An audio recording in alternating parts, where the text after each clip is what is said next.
Olá, hoje a gente vai mergulhar numa das passagens mais tocantes do Evangelho, que é o chamado de Levi. É uma história que fala muito sobre misericórdia, sobre conversão e principalmente sobre o olhar de Cristo, que tem o poder de transformar tudo.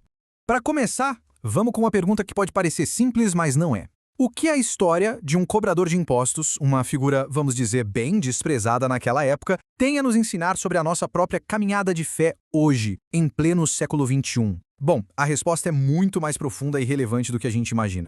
A cena toda começa de um jeito bem cotidiano, bem simples. Jesus está passando e vê Levi, que mais tarde a gente vai conhecer como Mateus, sentado lá na sua coletoria. Um lugar que para a época era visto como um centro de pecado, de exclusão, e é justamente aí, no meio do dia a dia mais comum, que o divino se manifesta.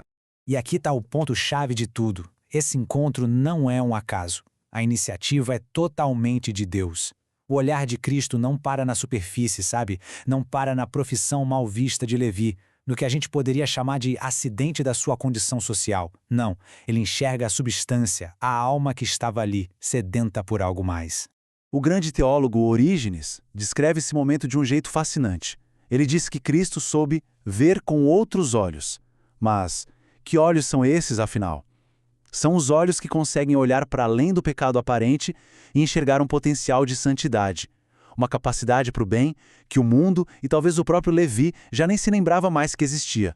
E isso, olha só, mostra um princípio teológico fundamental, como nos lembra São Tomás de Aquino. A escolha de Levi não acontece pelos méritos dele, mas justamente pela falta deles. Deus escolhe o que é fraco, o que é imperfeito, para deixar claro que a sua graça é um presente, é um dom puro, e não um prêmio que a gente conquista. É na nossa fragilidade que a glória de Deus brilha com mais força. Agora vamos dar uma olhada na resposta de Levi, porque ela é tão impactante quanto o chamado que ele recebeu. Como será que ele reagiu a esse convite para uma vida completamente nova? A resposta dele é imediata e total. A escritura é muito simples e direta. Ele se levantou e o seguiu. Não tem hesitação, não tem mais, não tem pedido de garantia. É um ato de disponibilidade que é de admirar. Ele simplesmente se levanta da sua mesa, da sua vida antiga e segue.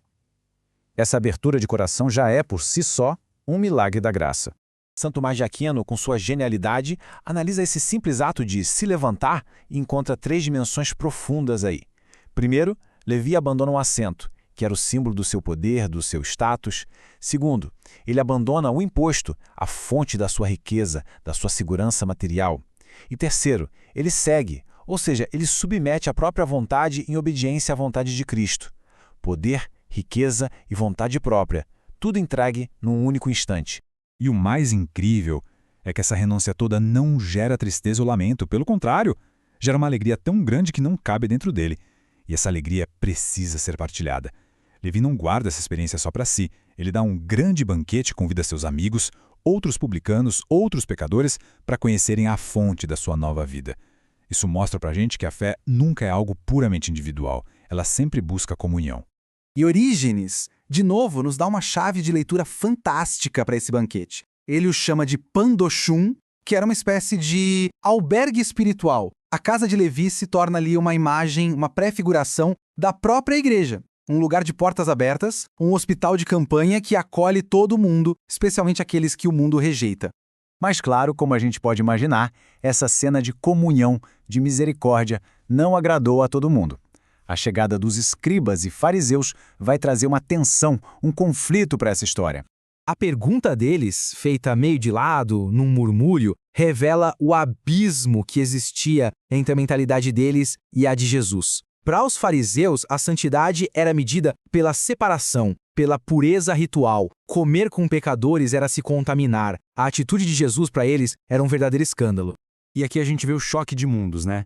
De um lado, a perspectiva dos fariseus, toda focada no exterior, na corrupção social, numa lógica que sempre acaba em exclusão e soberba. Do outro lado, a perspectiva de Cristo, focada no interior, na essência da alma, numa lógica de inclusão, de graça e de reparação. São duas teologias, duas formas de ver a vida, batendo de frente. O erro dos fariseus é o que a gente poderia chamar de uma cegueira metafísica. Eles estavam tão presos na soberba que se achavam no direito de julgar o coração dos outros, um julgamento que, na verdade, só pertence a Deus. Eles eram incapazes de ver além da aparência, enquanto Cristo, com seu olhar divino, vai fundo até a essência e vê a imagem de Deus, mesmo que ferida ainda presente em cada pecador.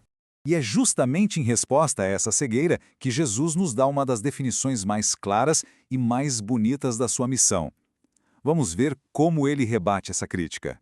Essa frase é a tese central de todo o Evangelho. Jesus se apresenta como o médico divino. A presença dele no meio dos pecadores não é um sinal de que ele aprova o pecado, mas é o ato de um médico que vai até onde o doente está. Ele não veio para os que se acham autossuficientes, justos por seus próprios méritos, mas para aqueles que reconhecem sua doença, sua necessidade de cura.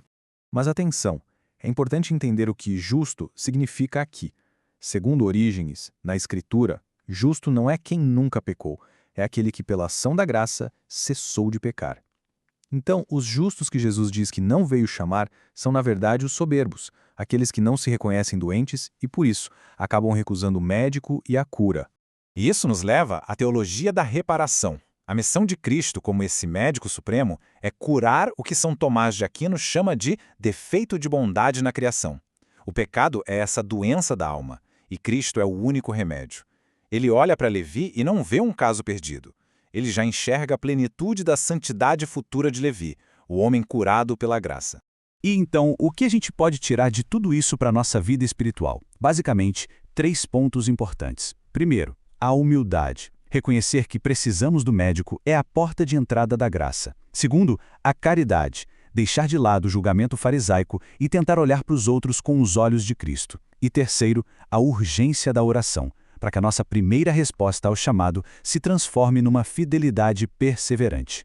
E para a gente terminar, fica esta questão para uma meditação pessoal. A fé tem sido vivida como um dom gratuito, uma alegria que precisa ser partilhada, como foi para Levi? Ou ela tem sido um fardo, um monte de regras a serem cumpridas, como era para os fariseus? A resposta a essa pergunta pode dizer muito sobre onde a gente se encontra na nossa própria jornada.